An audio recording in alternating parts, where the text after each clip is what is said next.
Good afternoon and welcome. I want to introduce our guest today, who is somebody I've known now for a couple years, and he's another alum, one of the teachers from last year's Nexus class,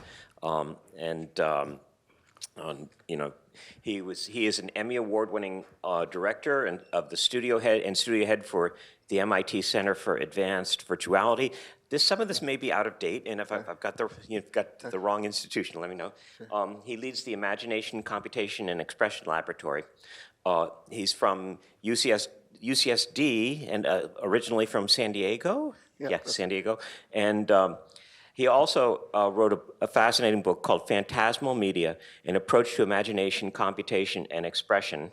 And today he's going to talk to us about virtual identities and the avatar dream. So welcome, Fox. Thanks so much. So thanks so much. That's kind of you to a kind introduction. So I'll talk to you some about virtual identities and the avatar dream. So I can say a little bit about what that is, although I should also mention some of the kind of work that we do. The Center for Advanced Virtuality, I'm the director of the center where we pioneer new types of technologies of virtuality that could be anything from synthetic media, AI-based media, VR, and so forth. So I'm the director of the center, our Emmy Award-winning project. That was in my executive capacity, I should say. Now, dreams of future technologies range from the ubiquitous computing dream, like this, we might have seen in the 1960s. That's a dream of smart everything. The AI dream, which is really catalyzing and terrorizing society in a lot of ways these days, is that dream of sentient machines. And so you could ask, what is this term, the avatar dream? Well, it's one that I coined when I was asked to write the cover story for the communications of the ACM. It's like the largest computer science periodical these days. And the avatar dream is that people want to use the computer to see themselves as whomever or whatever they want to be.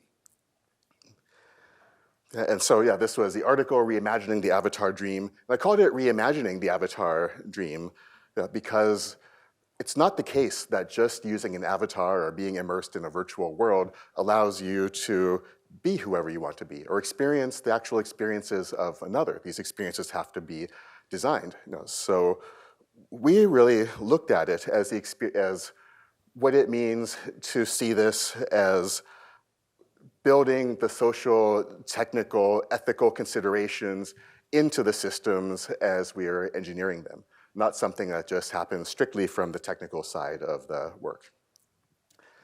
I mean, these kinds of self-representations, virtual identities, for me, virtual identity is anything ranging from an online account that you use to pay the bills. It could be a social media profile. It's your avatar within a virtual world, your character within a game, and more.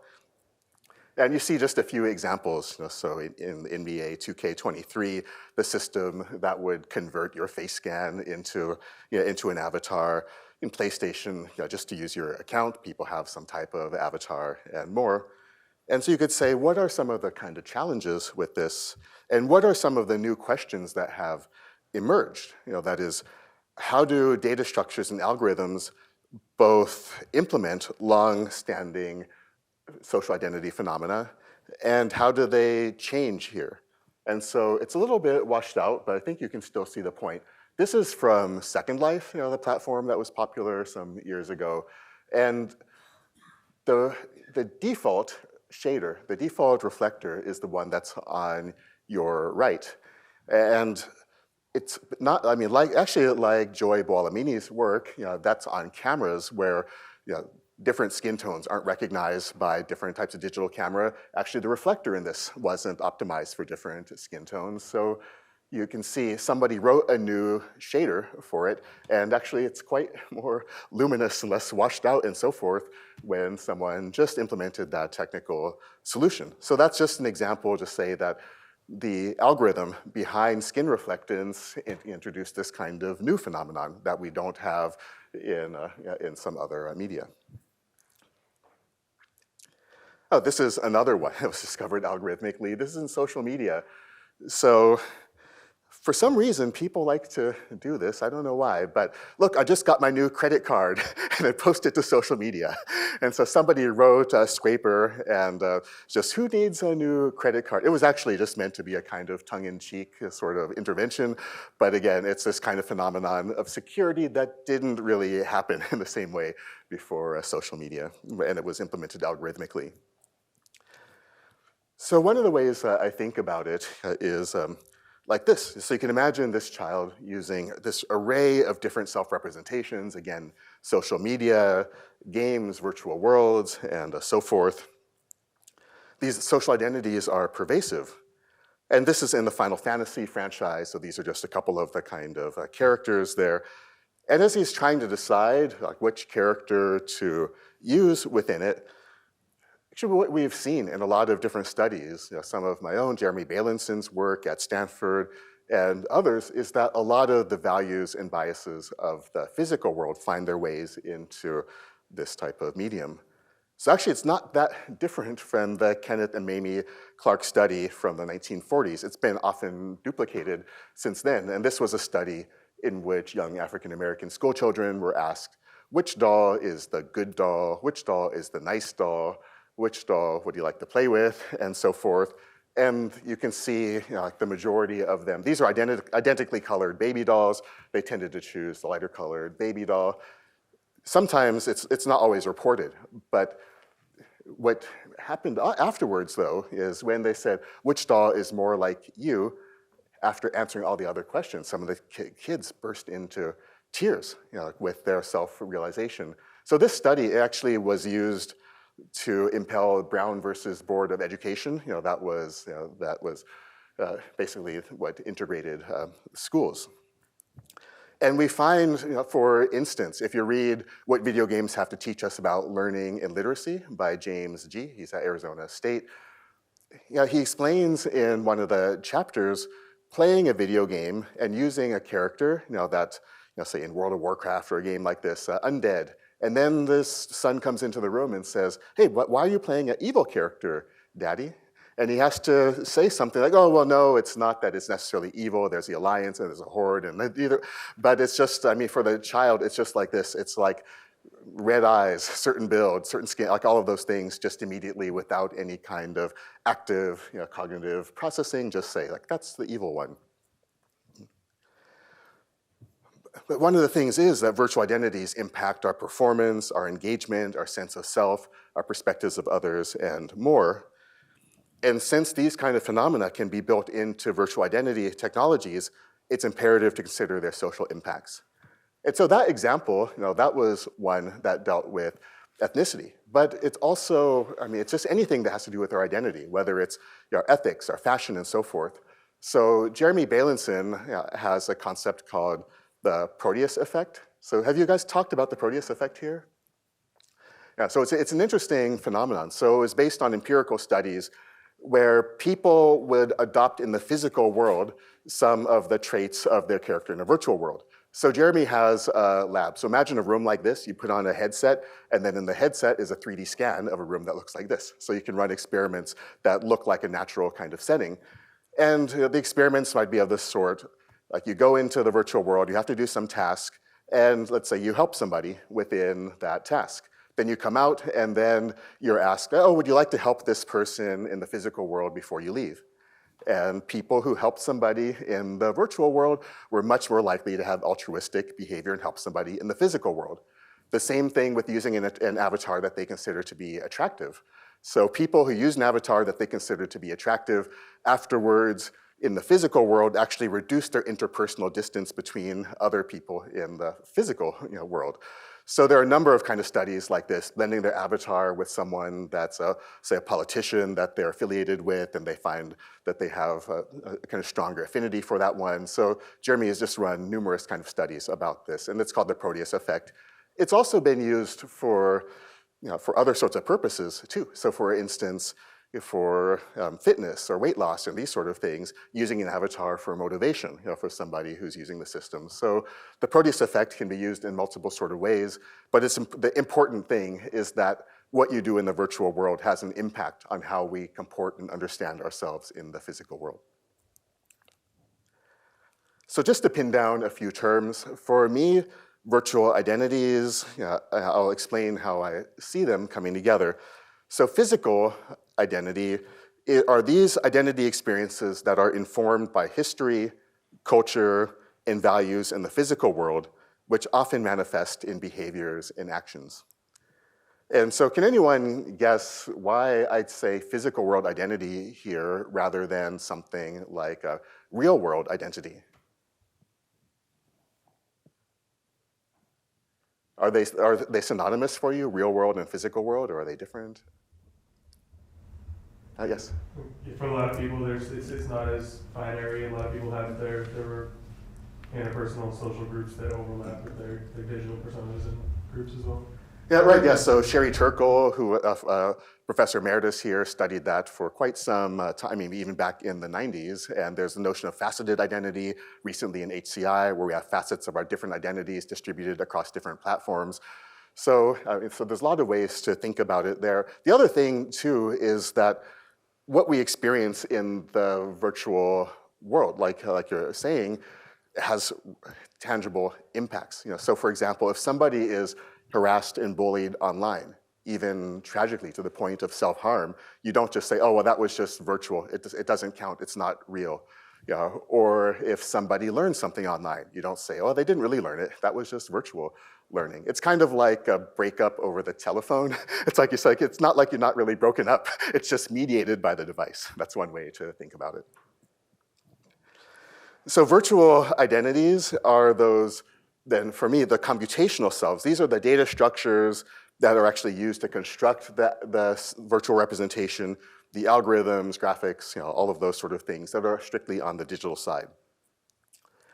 So virtual identity is when we selectively project aspects of ourselves from the physical world onto the virtual identity.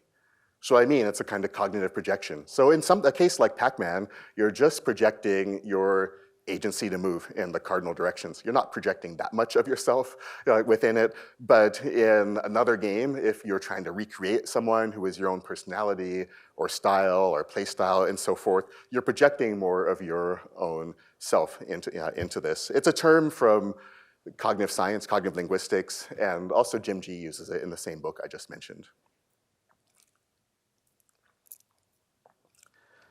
So just to give a sense of the scope of the issue, sometimes I give this slide.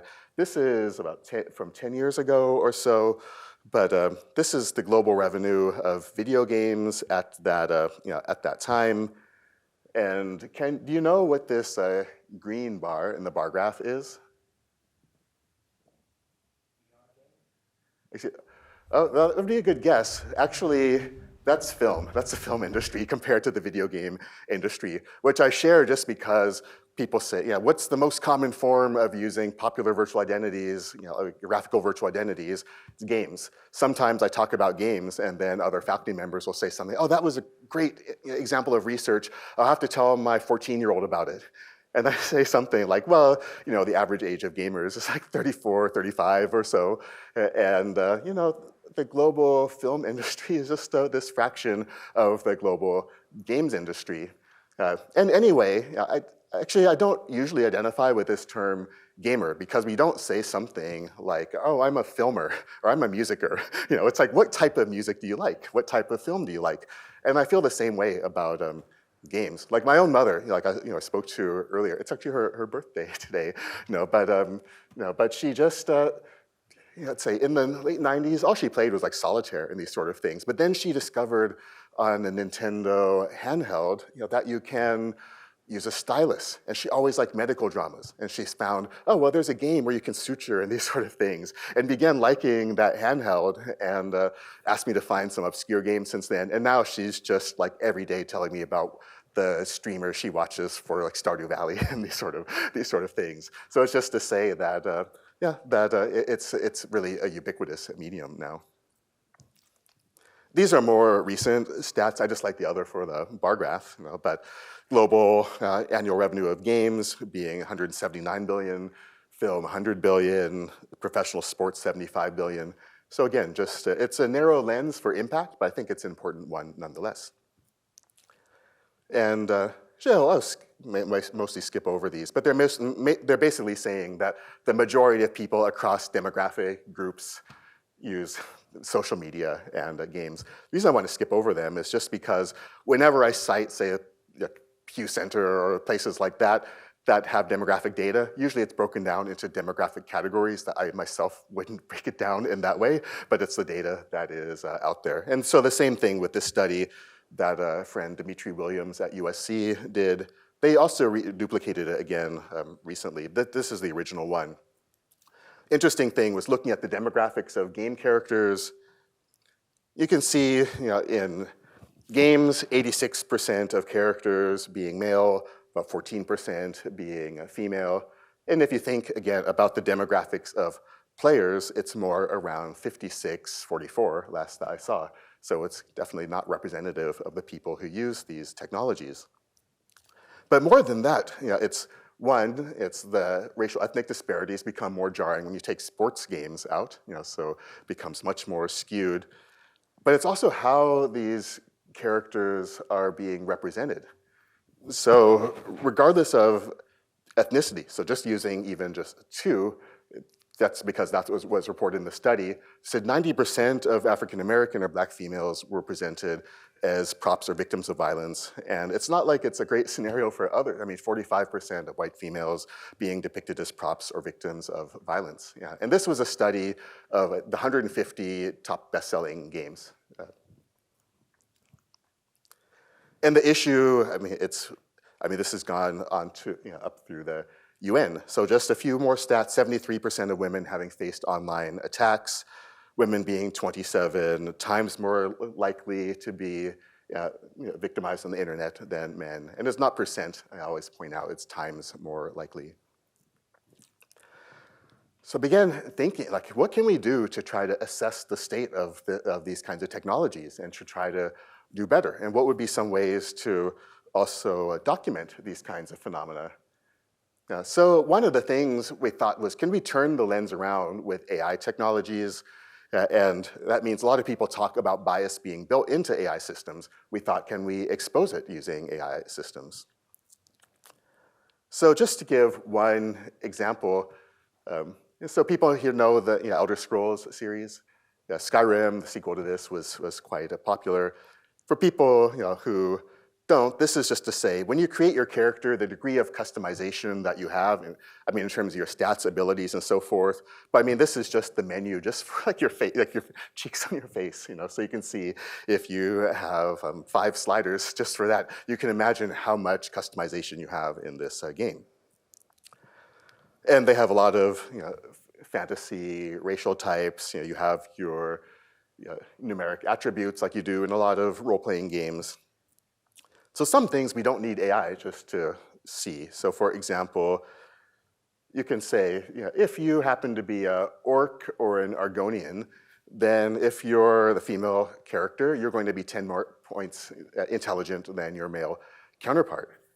So there's some gender dimorphism there too. You could say maybe that's to rectify social ills within it. But within the game, there are others that you can find too. So for example, if you are Norwegian or if you're the Red Guard, the ostensibly African characters within it, then you're going to be, by default, 20 points less intelligent than your Breton counterpart, basically your French counterpart within it. So the interesting thing here, compared to some other games, is that besides the fantasy groups, there are groups that are stand-ins for real-world groups. It's like the Imperials are the Romans, the Bretons are French, and so forth. But we thought, could we automatically discover biases that developers embed in order to help them calibrate and do better with systems and so forth? And actually, I gave a talk at the Game Developers Conference, and actually a lot of people from Bethesda happened to be there. So that was an interesting experience because to me it was just an example. It's not like actually this game does better than some other games in a lot of ways. And I actually like some of their games. So it was interesting because at Game Developers Conference, you rate all the speakers right as you leave. You have like a, like on your app, on your phone or something. So it's like I got pretty good review. It was like 5, 5, 5, 5, 5, 5, 4, 4, 4, 5, 4, 2, 1, 1, 1, and it was about the same number as the Bethesda employees there.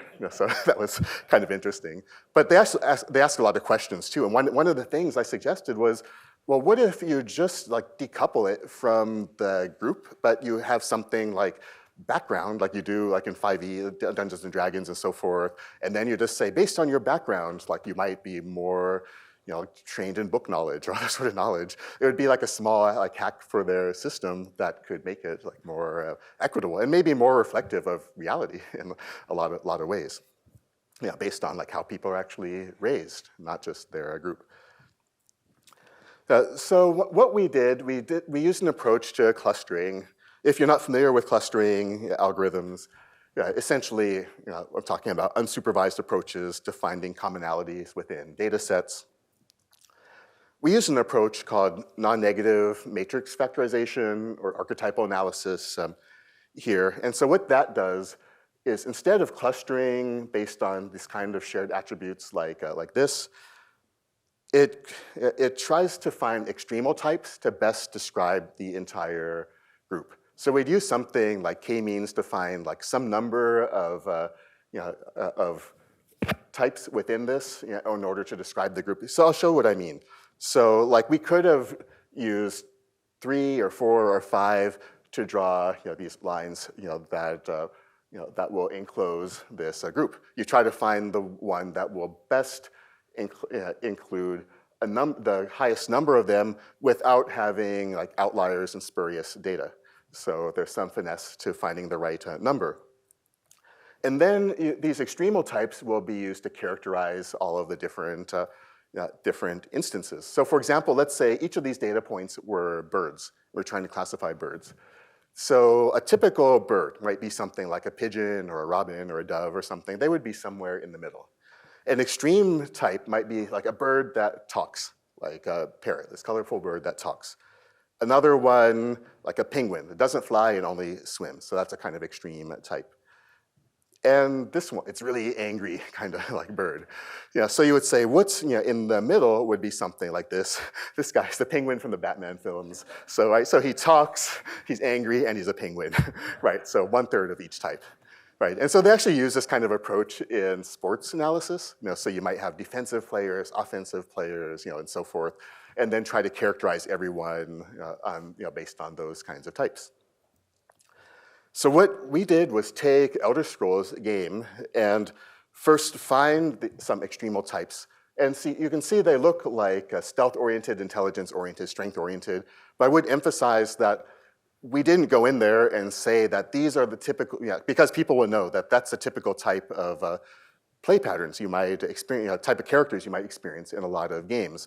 But in this case, it's not just our gloss, so we're not saying it. It emerges from the data, that the collection of attributes reveal these extreme types. That just happened to be one that was more dexterity, stealth-oriented, intelligence, and strength-oriented. And a K of 3 tended to encapsulate the data well. So this is a ternary plot diagram that shows all the default stats for gender and ethnicity within the game plotted against the extremal types. So for instance, you would notice that if you're playing as a female character, then you're never going to be, you're never going to match the archetype. You're never going to be optimized to play as a strength-oriented character or an intelligence-oriented character within this game. Only as the thief, this kind of stealthy type, you can see. And there's a red dot underneath the thief. So actually, if you're playing as a male character, you could be optimized to play any of the 3. You're only optimized to play one of these 3 types if you're playing as a female character. And so I mentioned earlier the red guards. So these are the African characters within it, and also the Nords, the Norwegian characters. So they're only associated with the strength archetype. So you can see they're all the way down here along this axis. And so that means they have no percentage element of the intelligence-oriented mage type. So that was interesting to see this all plotted out in this kind of way, because for certain types of players, these are players they call achiever players in the literature, it really makes a huge difference. Like, they're not going to play as one type of character if they can't optimize it. For other people who are more explorers, so this is Bartels and Yi and others, have research on player types. It might not matter quite as much, but a lot of players for whom they really want to be the best for optimizing their character, this sort of thing makes a huge difference. Yes? I just want to clarify.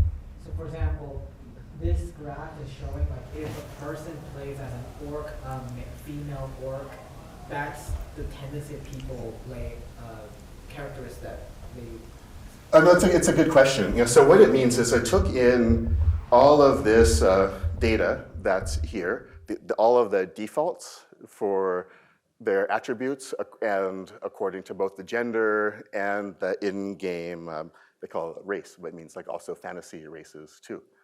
And so then we run the algorithm to find to first define what are some types of play, that are the major types of play to describe how people would. So when you run that data, we find that there's one type of character that tends to be more intelligence-oriented.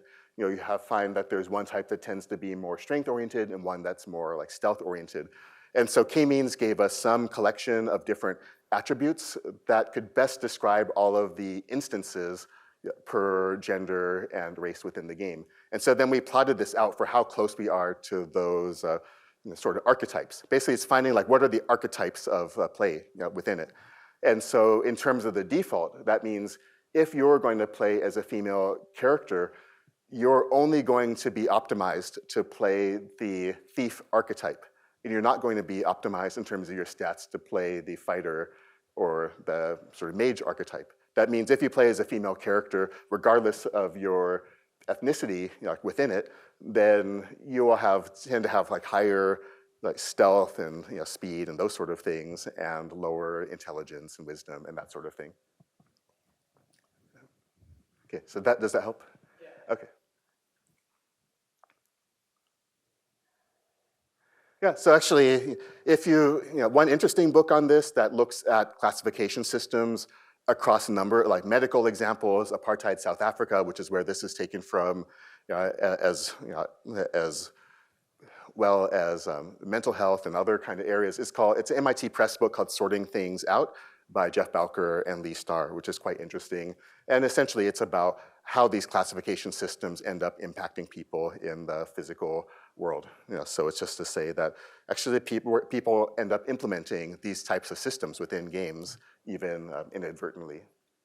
So I don't think it was intentional by those, the Bethesda developers. I think they were probably just taking typical kinds of attributes in fantasy games like Dungeons and Dragons, implementing them, and then not thinking about how does it change when you call, include Norwegian and French and African and Roman along with Orc and Elf and these sort of things. That seems to be what happened, but it still ends up impacting players. So some of the impacts of doing this work is systems can serve a larger, broader set of users.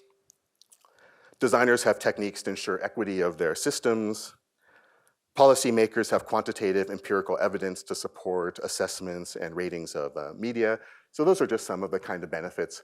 Because I've been in cases where, say, for example, Ubisoft being asked, okay, why doesn't one of your sort of major games include the possibility of both the female and male avatar? And they say, oh, just the rigging and creating that avatar would be too expensive. But then meanwhile, there are priorities, there's a one-to-one representation of a cathedral within the game.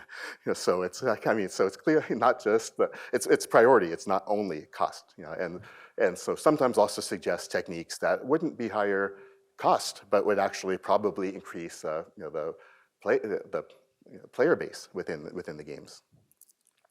So we've designed a lot of systems we haven't just only done analysis, we designed systems like a game about sort of everyday microaggression sort of thing. Sorry, we don't get many octopuses around here. So this was a game called Mimesis, in which you play a mimic octopus traveling through the sea, and different creatures will treat you in different ways. So the jellyfish might say, oh, you seem so intelligent. It's like a model minority stereotype. You have tentacles too, but you just seem so much smarter than me, this sort of thing. And when you're in pelagic zone or other zones, like you have the seahorse, we don't see many of your type around here, and so forth. It's essentially a kind of metaphor we just took from research in these areas. A lot of the time we'll take a model that comes from sociological research and then have a platform where we can implement these phenomena in more regular sorts of games. Because I think there's actually a good possibility. I don't think it has to be, you might have heard this analogy of chocolate-covered broccoli, trying to do something socially good, but you're just, educational technology is described that way, where it's really obvious what you're trying to do. But I think there's a lot of opportunity. So for example, in Grand Theft Auto 4, Niko Bellic, I remember, has to buy you can buy a car at a dealership. And if you're wearing a suit or if you're wearing a track outfit, you'll be treated differently within the game, right? So it's all these sort of everyday phenomena that actually would make the game more realistic and interesting if more pervasively implemented. There's another game, it's an old game called IS 1 and 2 that was for NEC Turbo Duo, TurboGrafx 16 back in the days. But it was interesting because you have this magical item where you can change into a monster. So it's like a Legend of Zelda type game, but you can become a monster. And when you become a monster and you're traveling around, all of the other monsters you can finally talk to instead of just slaying them. And they're saying things like, yeah, there's someone coming here, they're stealing all of our treasure, they're killing all of our friends, this sort of thing. And it's just a simple intervention that flips the perspective, which I thought was pretty interesting. So anyway, this was called Gatekeeper. This is one, you're trying to talk your way into a keep, and depending on whether you're the more elf-like group or halfling-like group within it, then you have different outcomes. It's based on sociological research in stigma. And it's also, you can have outcomes like you get in, but you feel like you had to pretend to be something different, or you don't get in, but you feel proud. It's basically your emotional outcome and your actual physical world outcome are decoupled within it. So there's a range of different possibilities. So I'll go more in depth into a few different kind of examples. Oh, I don't know what happened there. Oh, okay. Yeah, so I was working with a student, a CSAIL PhD student of mine, Dominic Cow. Now he's a professor at University of Illinois, Urbana-Champaign, and he's was interested in educational technologies and avatars. And so one of the first things we began asking was, how do we finally, there's so many types of avatar. How can we assess what's useful, what's not useful, and so forth? And so we ran studies. I had got an NSF grant called Toward Using Virtual Identities in Computer Science Learning for Broadening Participation. It was researching best practices for using avatars in education. We did studies both online as well as in public schools in Boston and in Cambridge. And the aim was to support students to see themselves as learners and doers of computer science. And also so that they could see their identities as positive resources for computer science learning. So that is not to say, go into a school and say something like, despite your socioeconomic status, we know you can be a computer scientist. It's to say no, who you are is entirely capable of being a computer scientist, and you might have even some unique insights and this sort of thing. And we actually work with them to say, what are the issues in your school or neighborhood? Can we design systems that address these kind of issues and so forth? And so in terms of the study, one of the things we built was a game creator that was called the MazeStar platform, and a game within it called Mazzy, so they could create their own games. And it was a game where you would create small programs to navigate a map. So they would learn about looping and conditionals and these sort of things by creating the rules ahead of time to have this avatar navigate through the map. And eventually it would become more difficult. You have multiple avatars and different obstacles and things like this. It could be completely reskinned for different settings and so forth. And so we ran studies with in aggregate of participants of over 10,000. We looked and measured their performance, like how many levels they got through, how many attempts they use to get through it, how many hints they needed to use. And then we also looked at their engagement in the system. So that's using questionnaires, like validated instruments, meaning in social science that they've been assessed and proven to measure what they say they're supposed to measure, like the game experience questionnaire and so forth, and the self-efficacy scale and more. And so we tried to look, does the avatar impact their performance within the game, and does it impact their engagement? Like basically their emotional experience and like their actual experience of like performance within it. And we ran studies in a lot of like more technical settings, more fantasy settings, and so forth. And so when we began asking these questions, we thought, what are some of the basic kind of options? And we thought, first, one of the kind of possibilities is just anthropomorphic versus non-anthropomorphic avatars. So just using a shape or a dot or something like that versus using something that looks like a human character. So then we also thought about likeness avatars, one that looks like you versus a character that doesn't look like you. We thought if you use one that looks like a friend, what if you use a photo-based avatar? What if you use a role model avatar? So we began expanding from the very minimal studies that we did at the beginning. And so one of the first ones we just did use the kind of Nintendo Me Creator and some basic shapes that they could choose between.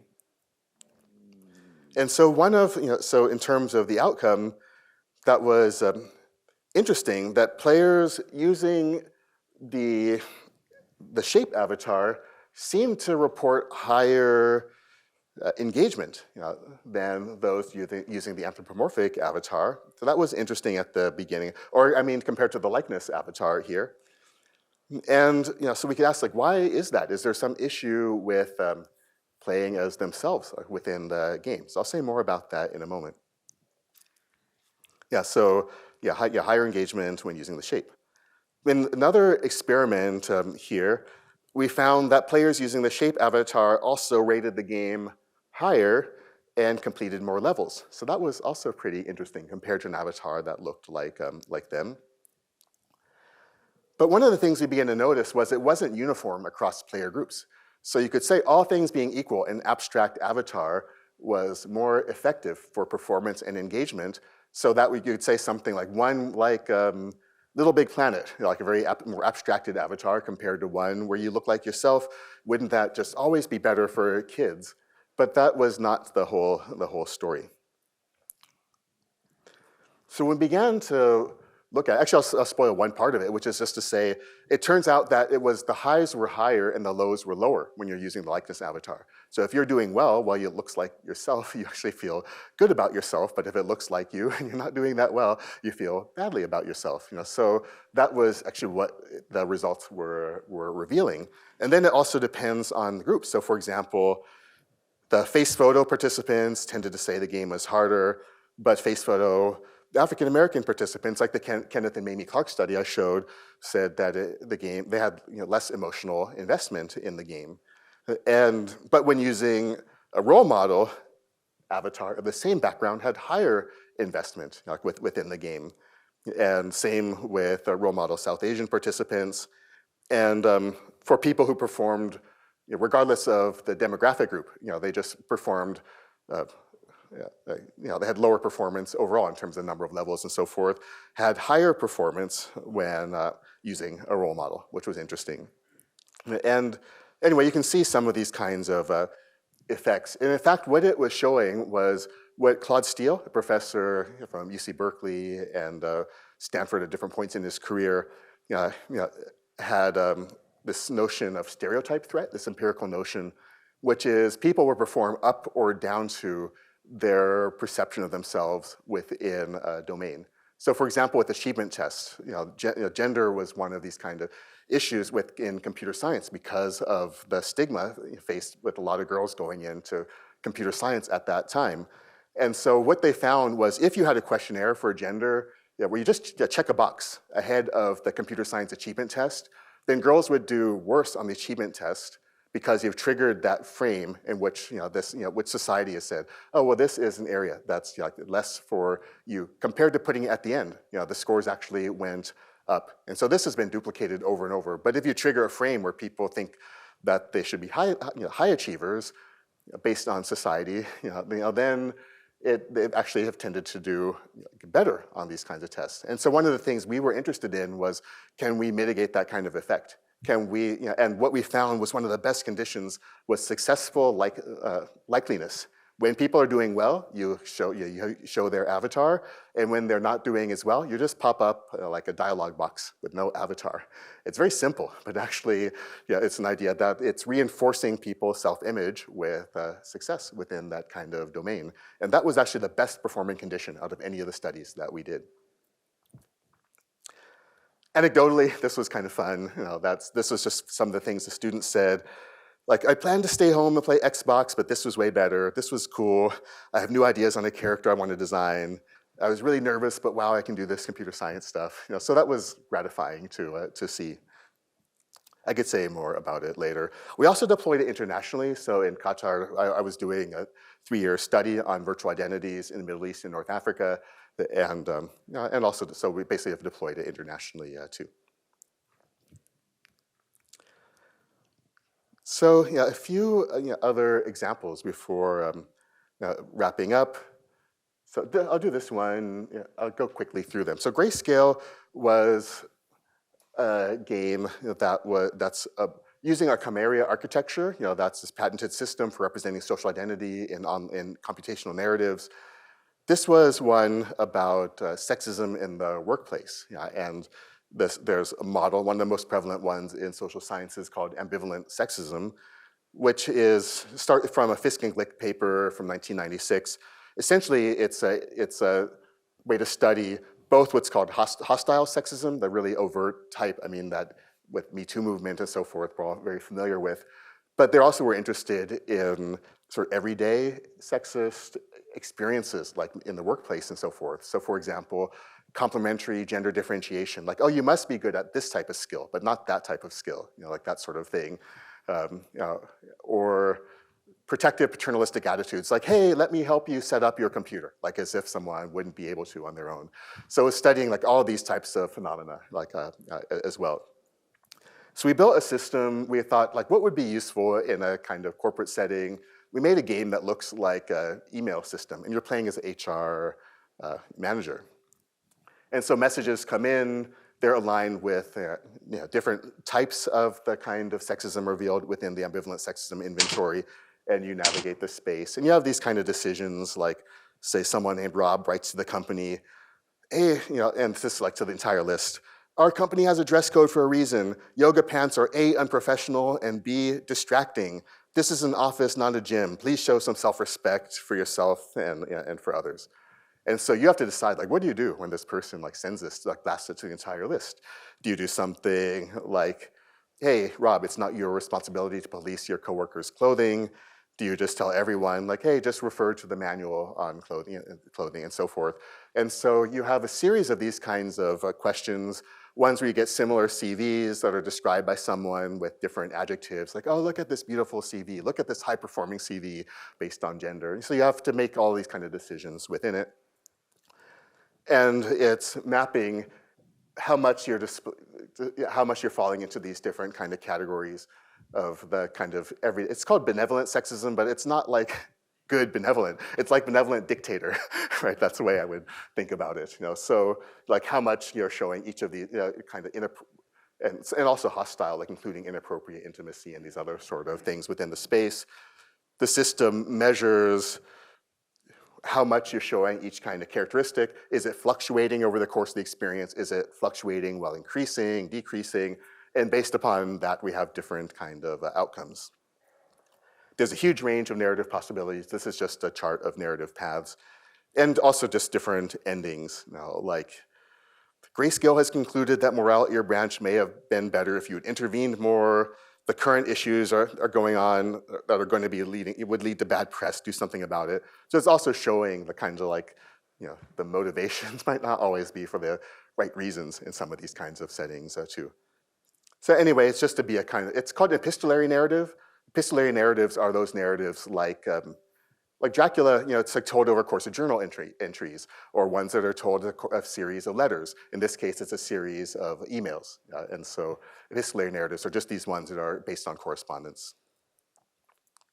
So what's the aim here? What we measure is reflection. There's a model of reflective learning that looks at issues like, did people challenge their prior presuppositions and so forth.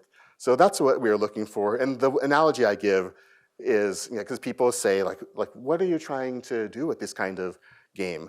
And so this is, analogy would be something like this. If you have a kid playing a game about insect life cycle, like what do you want them to learn from it? Because you could say, like, what do you want people to learn about sexism from this experience? And is it like, does it mean to be, would you know the experience of that person living, like in the real, physical world? Yeah, well, that would be something kind of like if you have someone, like a kid, play that insect life cycle game, and they're like, oh, well, now I know what it's like to be a butterfly or an ant. I know what it's like to go through all those stages. Like, our aim isn't to say, like, oh, you know exactly what it's like. Rather, it's something like, I can recognize that pattern now. I can name it. So when a student learns about insect life cycle from playing a game, they can then see, like, oh, well, bees have that same life cycle, ants have that same life cycle. They can actually represent and name that pattern. That's the kind of aim that we have here, is that people can then recognize ambivalent sexism as it's occurring and name it. And there's a debriefing portion after playing where people, which has been shown to enhance results and so forth, where people actually learn some of these terms. Another project is called The Enemy. This was directed by Karim Ben Khalifa, and I was interactive producer working with him. This was about humanizing the other in the face of war. I should say this was done before, all of the, before the eruption, within Gaza and encampments and all of that was happening just a couple of years ago. But of course, conflict was still taking place. The aim of this project, because he's a war photojournalist, he's been in the Balkans, in Kashmir, in Gaza, with gangs of El Salvador, in East Congo, and many zones. And what he noticed was a precondition for war was dehumanizing the enemy, as he tells it. And so this was one where you hear from people on either side ask basic questions like, why do you fight? Like, who is your enemy? Have you killed before? What's peace for you? What's war for you? And they answer the same questions on either side within a VR space. So it was written up a number of places. There was an AR version too. It looked like this. It said the space is like bigger than this room that's executed within. It was at the MIT Museum, other museums and installations for quite some time. So you go into this space, and the size of a hotel ballroom, 15 people going through at any given time in cohorts of 5. And you're looking at images on the wall, you hear footsteps, and you realize the combatants from either side are there. There's a questionnaire ahead of time. So the conflict you're least comfortable with, least familiar with, is the one you encounter first. So it's triggering the general idea of conflict rather than something that you're deeply invested in already. And then they call you over, you go up to those combatants, and then that's when you hear Karim interview them and ask them those questions. What I helped with was to make the system read your body language. So as you go through the system, it's noticing, were you more attentive with one? Were you more nervous? It's using like your gaze, your stillness, your body direction, all of these kind of embodied cues as proxies for it. And then we'll change the setting. So for example, see there's a skylight here. If you're really nervous, then through that skylight, everything darkens, like cloud cover coming over on a dark day. And if you're really attentive, then you feel it's like the clouds have moved, everything is like brighter. They will say things to you like, hey, I noticed you listened more to Gilad than to Abu Khaled, or to Patient than Jean de Dieu, things like that. And at the very end, you see a virtual mirror, and then you realize there's a combatant there, and you're moving, they're echoing you, and you have become the combatant that you are least comfortable with. That is, if you were raised like your enemy, you could be your enemy, is the idea. So I'll just show a brief trailer so you can get a sense of the work.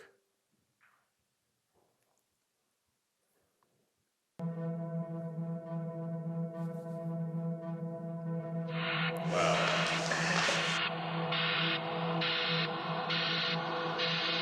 I don't know if I can dim the Too lights close with to this. really phenomenal. Oh, that's a little too dim, but oh well.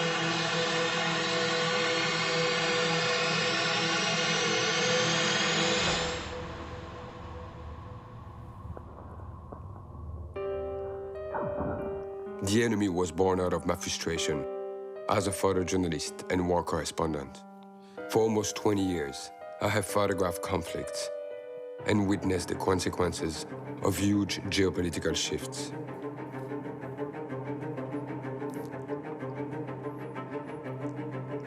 When I became a father, I simply knew I could not keep working on the front lines.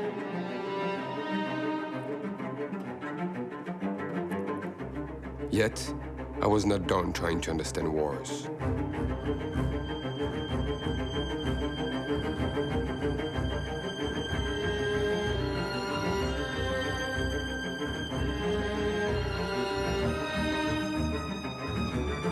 Oh, mina ba uwaka juu nabo bana ni uwaka.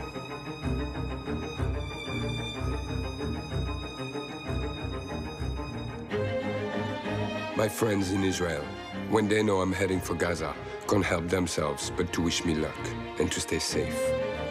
They believe a lot of people in Gaza are irrational. Also, when I spend weeks working in Gaza and I'm about to return to Israel, my Palestinian friends are telling me the exact same thing. Be careful there.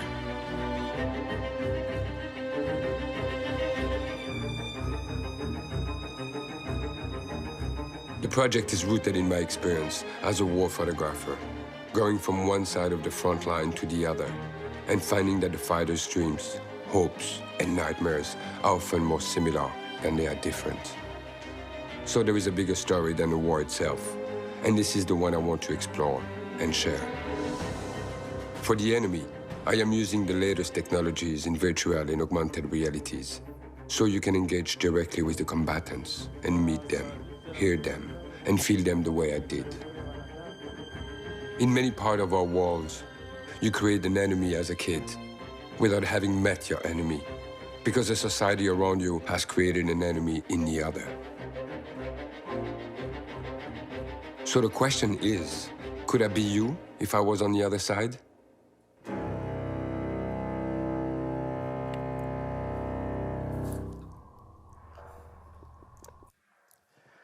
Yeah, so I'll just move on. If you have questions, we can engage it during Q&A, so I can move towards wrapping up with this final example. So Sunken Rising is a vertical prototype. It's basically a narrow slice of a larger VR work with the goals of turning the banality of everyday bias into an uncanny, evocative experience where players can reflect about themselves and the world around them.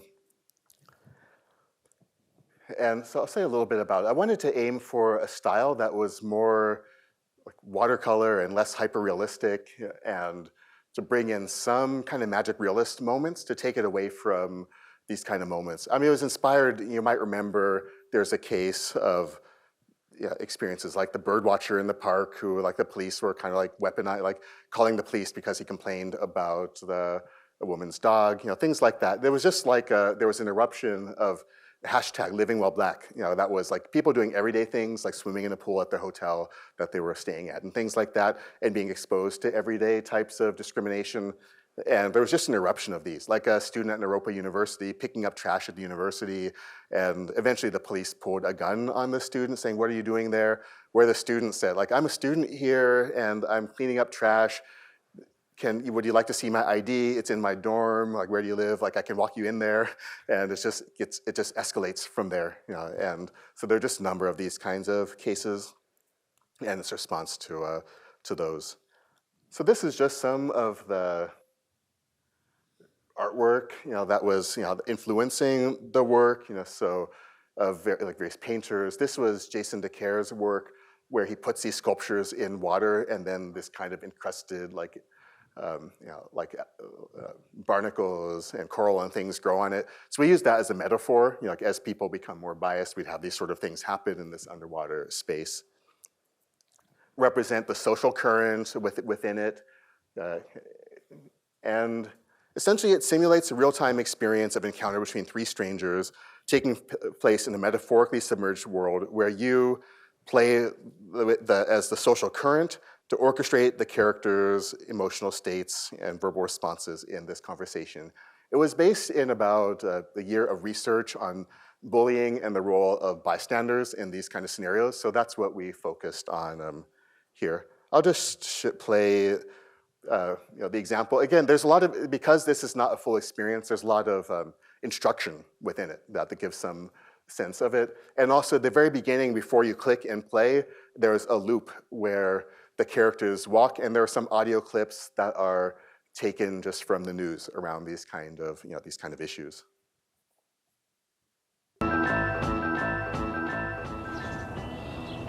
I think you can see this one while it's playing.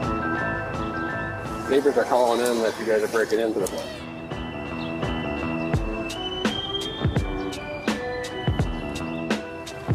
Let me explain my side to you. She called you, officer, and she called you here. So y'all both here harassing me. Why have my children in the pool? It was other people in the pool. She said nothing to them.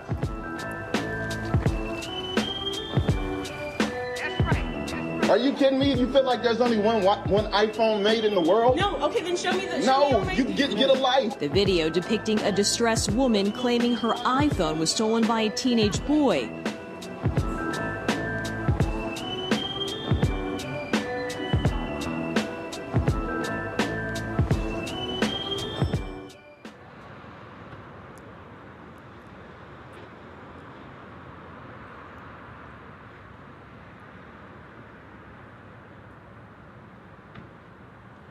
Man, I always do this.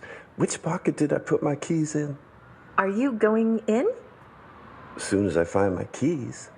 Oh, I'm new here, and I don't think I've seen you before.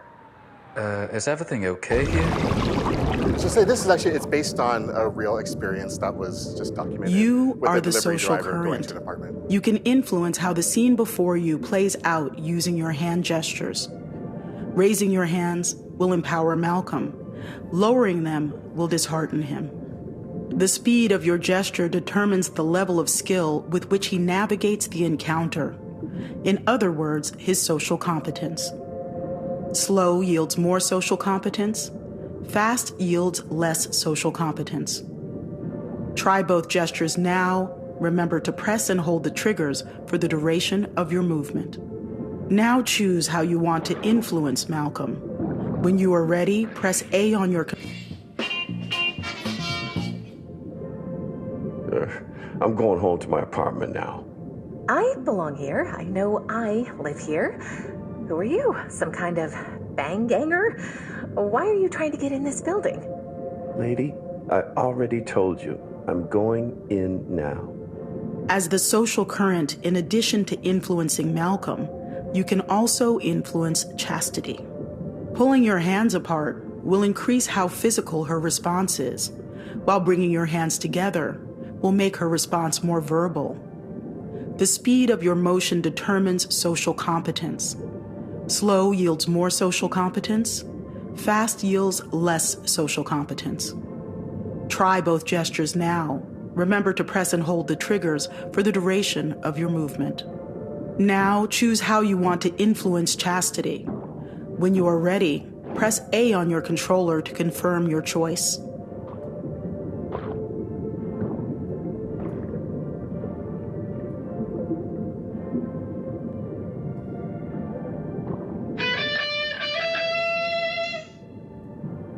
No, you're not. You don't scare me. What? Move. I'm going in.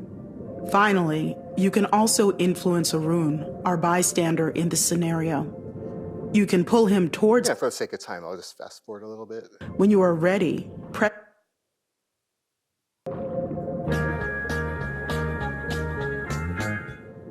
Come on, just do whatever she wants. Hey, you ain't getting in nowhere. Don't you be touching that door. Come on, lady. What's that supposed to mean? Oh, I'm a big man getting huffy. I'm so offended. Dude, just leave the premises. It's not worth it. Malcolm swam over trenches and beyond turbulent waters, guided by a force of will deep inside. while Chastity flailed her arms enraged, alone now, fading into the aversive current. Arun followed Chastity into the same vortex. Later, on his phone, Malcolm's voice trailed off after telling the tale. His sister Alicia commiserated. I had something just like that happen to me. Another soul may have snapped at that shiny hook of indignation, been hauled from the water, and left to die on the pavement in the sun, unable to breathe out of the sea.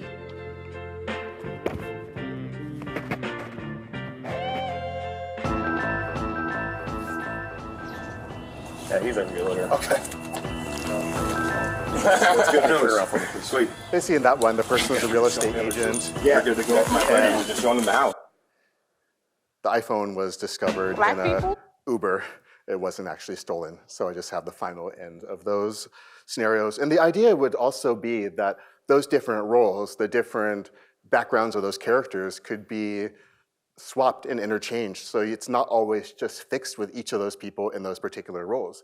So at other times, for example, maybe it could be that Chastity was being dismissed, or she looks in a different way, or like Arun has a different appearance, and so forth. So this is again just a vertical slice of like one example like within it. And just to show,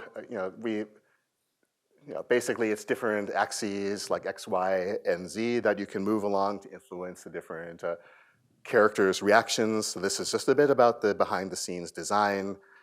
Storyboarded, did casting call, and like all those sort of typical production sort of things. So feel free to ask about process if you're interested too.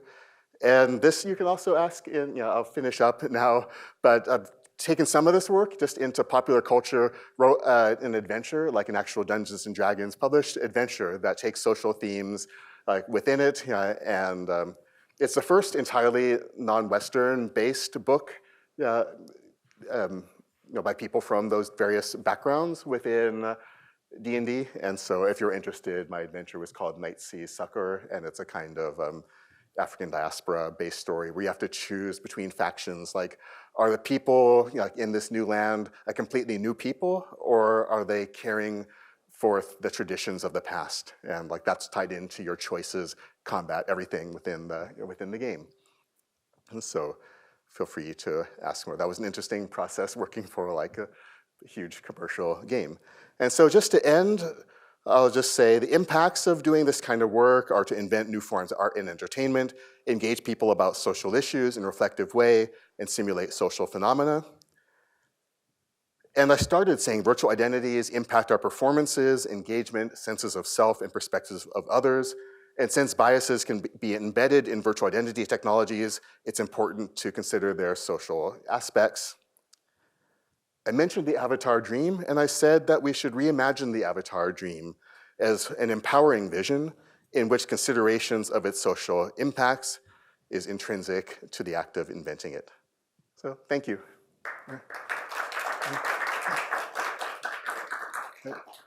I'd be happy to take any questions, comments. Yes? Thank you so much for that talk. I'm curious when it comes to the idea of using fantasy races and those harms that come from the association with kind of like real world cultures. Do you think those harms still exist when you remove those, when you have situations when it's like World of Warcraft? You're not talking about like French and Africans, but it's like humans and minotaurs. Does that has research shown that still kind of leads to those internalized feelings, or does decoupling it from kind of the real world cultures alleviate that problem? It's a good question.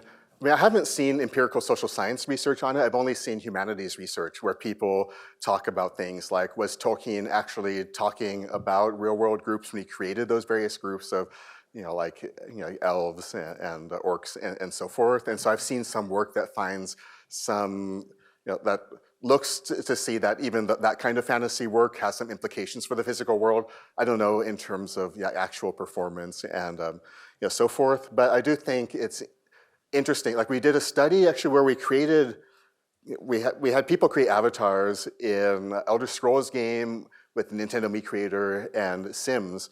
And it was still just kind of interesting the way people would read values into it. You know, 'cause people would say things like, oh, well, I wanted to make an evil character, so I gave it like red eyes, or I made it look like this, and so forth. So it did seem that if you decouple it even just from like race and ethnicity, but just think about particular traits, you know, then I would say that particular traits, you know, might map onto some physical world kind of characteristics. There's a study of Disney films that looks at this kind of issue from a linguistic point of view, and the kind of like the accents of the villains and these sort of things. And so I would say that probably it's not just the idea of having a fantasy race, but the way it's represented, because in films and so forth, like they often, if you think about Star Wars films and so forth, they still draw upon physical world groups, and like certain ones will have this accent or another one, and so forth. So, you know, that's, I guess, you know, what I would say, you know, about that. It was also interesting, even in the case with something like The Sims, how people would read things into those kinds of characters with such subtle cues. Like I remember one of the study participants said something like, well, I consider myself a snob, so I'm gonna make my sim like salmon. So it's like, I don't know why salmon is snobby or not, you know, but it's like just these little subtle cues, like even somehow represented social class like within the game, you know. So I would guess, you know, that because of those types of reasons, and because we don't create everything just completely divorced from the physical world, there's some carryover, although not quite as direct. Okay. Got it. Thank you so much. You're welcome. Thank you so much for the interesting talk. I was wondering about the reason that you chose a hand tracking for Soundek and Ryzen. Was there any particular reason for that, or was it a metaphor or something? Oh, can you hand tracking? Yeah, why you decided? Oh, yeah. So I wanted it to feel one like you know, like you're immersed within the scene, and like puppeteering the scene was the original idea. So if you think there's a Disney film, Fantasia, like Mickey Mouse is at the end, and he's like a sorcerer, and he's controlling the water. He's going like this, and he's making the water rise. So it is a kind of like a metaphor for it, and the metaphor is for like directly puppeteering the characters. And I wanted initially for it to not have the intermediary of the social current. Like I wanted just, you would go like this and the character would expand and then they would get smaller, yeah, and these sort of things. It was just that we were making it for the quest and not for the Rift, and it just was technically difficult to make that happen during real time. So we had to think, like, what would be another kind of interface metaphor that would work? And so we had to puppeteer the social current instead. So there was some trade-off, but then we still tried to find an appropriate interface metaphor. But really it was this notion that you're puppeteering the scene in real time in an intuitive kind of way. Okay, just also another small question. So also for the enemy, you had this kind of antenna and also the backpack. So was it a multiplayer experience, or was it what was in the back? Oh, sure. Well, I wouldn't consider it to be, it's not a game, so it's not player experience. So for example, Kareem told me when he showed it in France, there was a woman who came like dressed in fatigues. She's like, I'm ready to go into this war experience, like thinking it was like Call of Duty or something. And at the end, she was crying because she just didn't expect the kind of content that was going to be within it. But yeah, it's multi-user experience. When you're in the space, you see the other people around you as a kind of like silhouettes as you're going in, so you don't bump into them and so forth. But you don't really, besides that, interact with the other people going through it. But it's 15 people going through at any given time within, yeah, and it takes up to 45 minutes or so. And so it's like staggered, you know, so like 15 minutes, like then the next group goes, and the next group goes. And this was done a while ago, so it was tethered, and we had to have like markers in the room, so that's why you see like the antennas and so forth. Okay. Hi, thanks for the presentation, really cool projects. And I really like the Sunken Horizon project. So she already asked partially my question, but I'm still wondering, like, so in the experience, the player is influencing the character responses from sort of like a third-person perspective. I'm wondering what's your design consideration other than the puppet metaphor? Like, would it make a difference if the players are embodying each character directly rather than like controlling them from a third-person perspective? Sure, I think it would make quite a bit of difference. So the way we typically pursue this kind of work is we'll find some kind of social science model, and then we'll find a way to map the aspects of that model into interactive experience preserving as much of the structure from that model as we can. So for example, when we looked at the work on bullying, a lot of the work was converging on the role of the bystander within bullying, and if people who are bystanders take an active role, don't take an active role, and so forth, that was really central to it. And then also the difference between social competence, like you have some types of bullying which rely on sort of high social capital, like exclusion, like let's say people who are at the top social group within a high school or something like that, and they can exclude the verbal statements and through their fashion and things like that. And then there's also a kind of bullying that might be done by people with lower social capital in like different types of ways. And so we found a number of those kinds of factors, and then we boiled them down into a subset of them that we wanted to represent within the scene. And so a key aspect of it was the Arun character, that you can have side with either Malcolm or Chastity within this experience. And then you can play any of them in different sort of ways to make it like verbally aggressive, physically aggressive, more competent, and so forth. So we really wanted to give a sense of what the dynamics were of the scene rather than just the embodied experience of one person. There's a work called Dysphoria by Anthropy. It's a small game, like a series of micro games like WarioWare about transgender experience.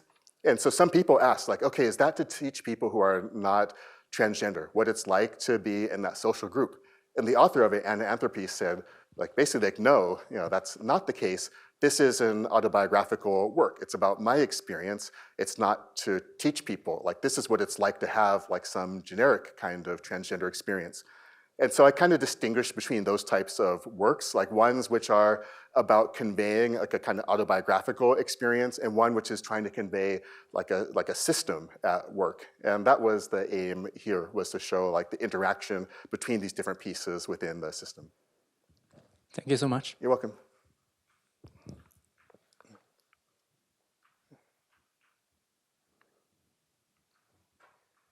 Okay, well, I guess you'll be here for a few more minutes if people want to come up and talk. Fox will be here. So let's thank him again.